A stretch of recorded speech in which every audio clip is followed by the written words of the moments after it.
Conselhos ao amado Timóteo. Nós temos a ideia nesse momento de trazer esses principais conselhos de Paulo ao jovem pastor Timóteo, um discípulo de Jesus que ele, Paulo, serviu, instruiu.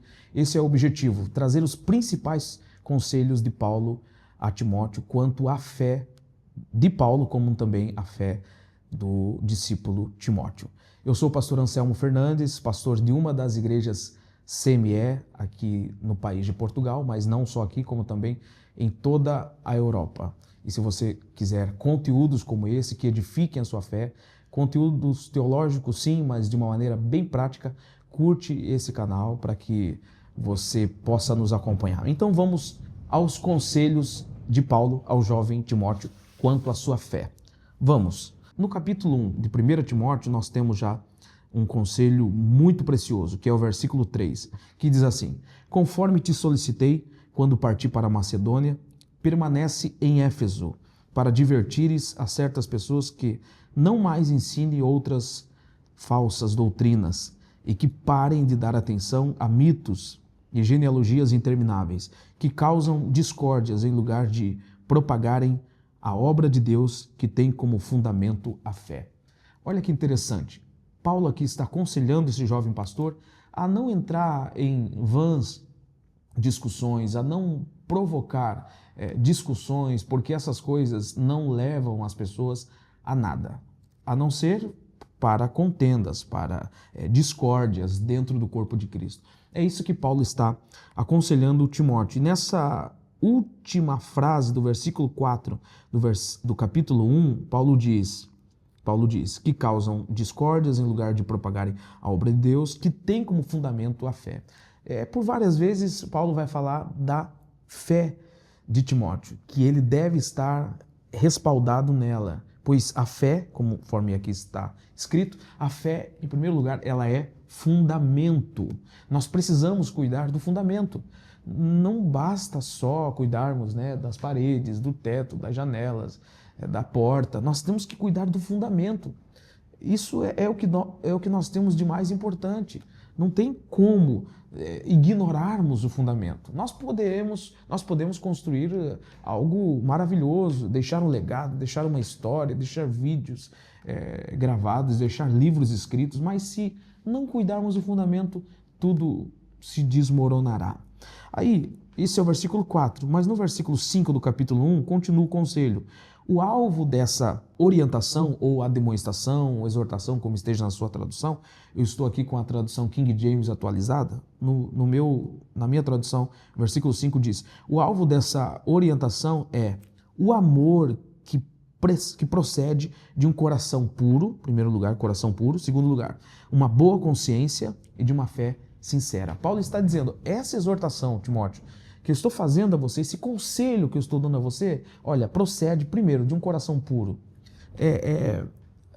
O meu coração, o coração do obreiro, ele precisa estar puro, assim como estava o coração do apóstolo Paulo. O que é um coração puro? Coração puro é um coração livre de qualquer mistura. Não pode haver mistura no nosso coração. Paulo tinha esse coração puro e a segunda questão aqui é que Paulo tinha uma boa consciência.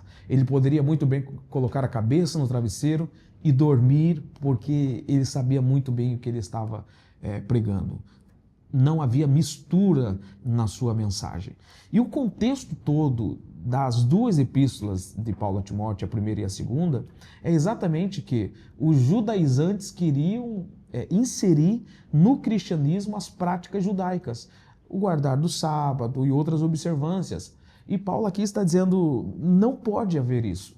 O evangelho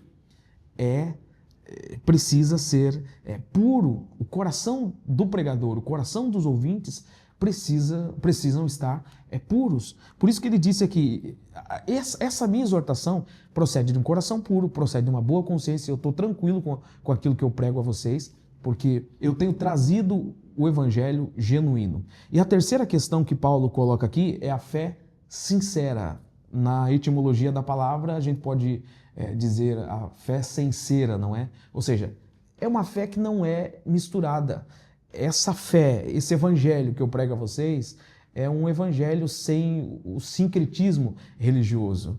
Eu não estou trazendo as práticas judaicas para que vocês sejam cristãos, creiam em Jesus como o único suficiente Salvador, mas precisem das observâncias das práticas judaicas. Eu não trago isso para vocês. É uma fé sincera, é uma fé sincera. Não há esse misticismo, não há esse sincretismo religioso. É isso que Paulo está dizendo. Nem mesmo Arca da Aliança, nem mesmo candelabro, nem mesmo altar do incenso pode haver no nosso ambiente de culto. Ah, mas é dos judeus, sim, é dos judeus. É o mesmo Deus que nós servimos, mas pronto, aquilo foi sombra. Para nós, isso já não nos cabe. A não ser que seja para trazer o ensinamento daquele elemento, o candelabro, Arca da Aliança, pregou sobre aquilo e pronto.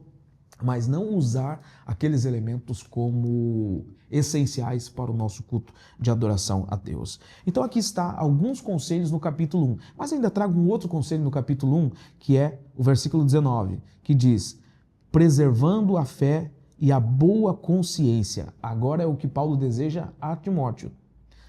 Nos versículos que eu acabei de citar, o versículo 4, ele falou do coração puro, ele falou da boa consciência e da fé sincera ou fé sincera dele. Mas no versículo 19, ele está falando de Timóteo, não mais dele.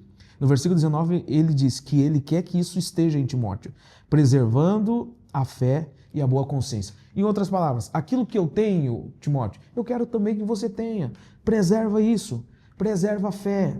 E preserva também a boa consciência, assim como eu preservo a minha, preserva a sua. Ou seja, é um mentor, é um cara que passou por uma trajetória e está direcionando alguém que ainda vai passar pela trajetória que ele já tinha passado. São preciosos conselhos. Agora chegamos no capítulo 2, vamos pular. Aqui no capítulo 2 nós temos recomendações aos homens e também recomendações às mulheres, não propriamente para Timóteo, então vamos pular o capítulo 2. Quando a gente chega no capítulo 3, eu vejo aqui outro conselho precioso, que é o versículo 9. Lá no versículo 9, Paulo diz a Timóteo: devem permanecer no ministério da fé com consciência pura. De novo, Paulo destaca a fé e a consciência. São coisas fundamentais para quem tem o ministério, para quem prega a palavra, para quem é instrumento de Deus. Nós precisamos lutar por isso. Ministério da fé com a consciência pura. Eu preciso estar ciente que eu não fui dúbio, que eu não fui ambíguo, que eu não fui mal intencionado na minha pregação. Eu preciso estar consciente disso. Capítulo 4 de 1 Timóteo.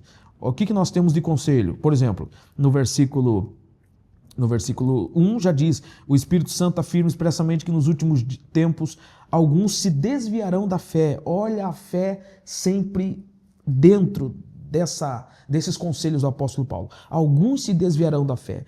Paulo está falando para Timóteo: eu quero fazer de tudo para que você não seja assim também, que você não se desvie da fé. Se desviarão da fé e darão ouvidos a espíritos enganadores e a doutrinas de demônios, sobre a influência da hipocrisia de pessoas mentirosas que têm a consciência cauterizada. De novo ele fala de consciência. O que ele quer de Timóteo é consciência pura. Não chegue nesse ponto, Timóteo, de você ter a consciência cauterizada. Por favor, mantenha a sua consciência pura como pregador do Evangelho. O que é uma consciência cauterizada? Consciência cauterizada é alguém que tem já uma consciência insensível. Alguém, por exemplo, que queimou uma parte do seu corpo e pode tocar ali, pode até bater, que não sente mais nada, está cauterizado, já está insensível. Alguns, por se desviarem da fé, chegaram a esse ponto de ter a consciência cauterizada. E é o que Paulo está dizendo a Timóteo: eu não quero que você chegue nesse ponto, como alguém que se diz pregador do Evangelho. Isso no capítulo 4, versículo 1 e 2. Aí no versículo 6 do capítulo 4, Paulo continua em seus conselhos dizendo: orienta os irmãos quanto a esses assuntos, serás bom ministro de Cristo Jesus. Paulo quer que Timóteo seja não qualquer ministro, ele quer que ele seja um bom ministro. Por isso estão aqui os conselhos, que serviu para ele e serve para você, serve para nós. Se a gente quer ser um bom ministro, como está aqui nesse versículo 6, orienta os irmãos quanto a esses assuntos, serás bom ministro de Cristo Jesus, ser nutrido pelas palavras da fé. Olha, no capítulo 1 eu falei que a fé é fundamento. Agora no capítulo 4 aqui eu estou dizendo que a fé não é só fundamento, a fé é nutrição também. Nós precisamos ser nutridos pela fé. E você sabe que isso demanda tempo, não é na hora. Isso precisa, na verdade, de uma vida toda para a gente estar nutrido e continuar nutrido. Nutrido pelas palavras da fé, e continua o versículo 6, a última parte. E de boa teologia, não é de má, de péssima qualidade de teologia, de boa teologia, de boa teologia. Nós precisamos ter uma teologia saudável, nós precisamos ter a ortopraxia. O que é isso? Essa palavra também nos faz lembrar de uma outra palavra muito conhecida de todos nós, da língua portuguesa. Por exemplo, alguém que quebrou o pé, machucou o pé, enfim, fraturou um osso, ele vai ser tratado pelo ortopedista, né? O ortopedista vai alinhar o osso que deslocou, que quebrou, enfim. Orto fala de reto. Nós precisamos ter uma ortopraxia, ou melhor, ortodoxia, que é um ensino reto para poder ter uma prática reta. Ninguém tem uma prática reta se ele não tiver um ensino reto, uma compreensão reta e digna. Nós só teremos uma ortopraxia se tivermos uma ortodoxia, uma teologia saudável. Versículo 7 diz assim: mas rejeita as fábulas profanas e os falatórios dos insensatos. Exercita-te, porém, na piedade. Rejeita essas coisas, Timóteo. No versículo 12 do capítulo 4, Paulo diz assim: ninguém despreze o fato de você ser jovem, mas procura ser exemplo para os fiéis, na palavra, no comportamento, no amor, na fé e na pureza. De novo a fé. Vocês percebem? A fé é mesmo fundamento. Ela está sempre dentro desse contexto que o ministro precisa. Você precisa, Timóteo, nas palavras de Paulo, ser exemplo nisso. Ninguém despreze a tua juventude. E a questão aqui de que ninguém despreze a tua juventude, em outras palavras, é mais ou menos isso aqui. Olha, não dê motivo para que as pessoas digam algo de errado de você. Não dê motivo. Assim as pessoas não desprezarão você. Continua sendo exemplo no comportamento, no amor, na fé e na pureza. Aí, no final do capítulo 4, no versículo 16, tem um outro conselho precioso. Nesse versículo 16 diz: tem cuidado de ti mesmo e do teu ensino. Timóteo, toma cuidado do jeito que você ensina. Toma cuidado do jeito que você fala. Toma cuidado o jeito que você comunica a palavra de Deus. Primeiro tem cuidado de ti mesmo, porque se você não tiver cuidado com o teu coração, com as tuas intenções, é claro que você não vai comunicar de modo adequado. Toma cuidado com o teu ensino, mas primeiramente contigo mesmo.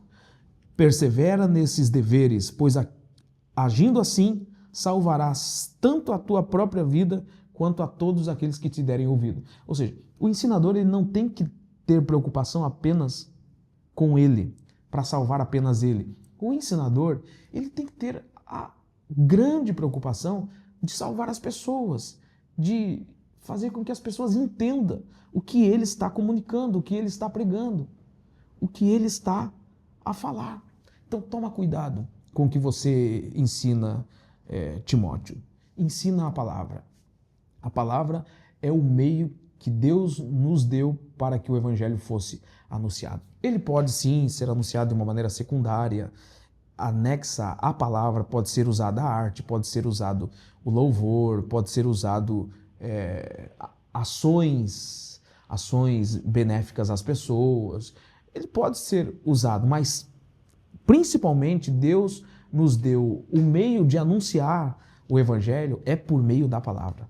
A Bíblia diz que a fé vem pelo ouvir. A palavra, a pregação é o principal meio de Deus para anunciarmos. Por quê? Eu estava pensando outro dia, por que a palavra é o principal meio? Por que Deus escolheu a pregação para anunciar o evangelho? Porque por meio de louvor, por exemplo, você pode cantar e você não tem o direito de perguntar, mas quando alguém prega principalmente de maneira individual, você fala, mas você também pode receber uma pergunta e responder consequentemente aquela pergunta. A palavra é o principal meio para a pregação do Evangelho. Capítulo 6 de 1 Timóteo, nós temos no versículo 10 um conselho muito precioso. Diz assim: porquanto o amor ao dinheiro é a raiz de todos os males, e por causa dessa cobiça, alguns se desviaram da fé e se atormentaram em meio a muitos sofrimentos. Olha, você pode ter talento, você pode ter chamado, você pode ter promessa, mas se você não se cuidar, Timóteo, você pode se desviar da fé por causa do amor ao dinheiro. Quanta gente boa, talentosa, que está se desviando da fé. E só se desvia da fé quem estava mesmo bem intencionado, caminhando, navegando em direção à fé.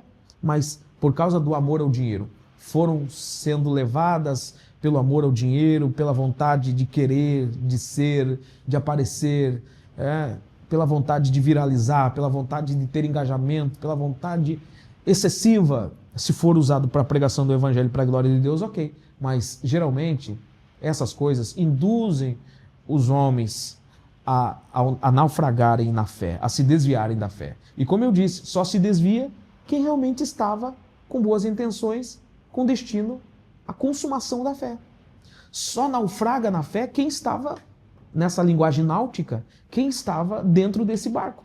Ninguém naufraga na fé se não estiver viajando dentro dessa condução. Ninguém naufraga se não estiver dentro do barco.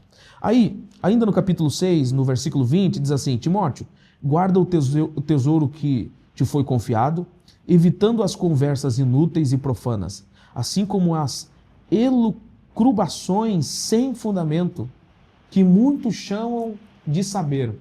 As pessoas que naufragam na fé, as pessoas que se desviam da fé, elas sempre vão dizer: agora eu abri minha mente, agora eu estou evoluído intelectualmente. Vocês não estão a compreender o que eu estou a compreender.